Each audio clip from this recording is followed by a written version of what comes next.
या अल्लाह, मेरे साथ क्या हो रहा है? क्यों कर रहे हैं ये लोग मेरे साथ ऐसा? मैंने फिर से मुझे बदनाम कर लिया।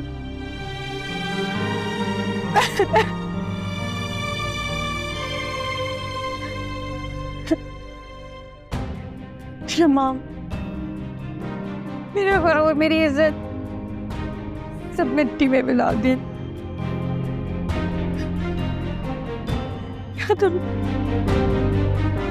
क्या करूं मैं? क्या गुनाह किए मैंने?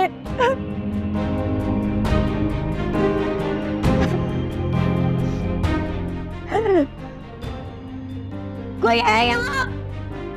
कोई है? क्यों किया मेरे साथ ऐसा? क्या गुनाह किए मैंने?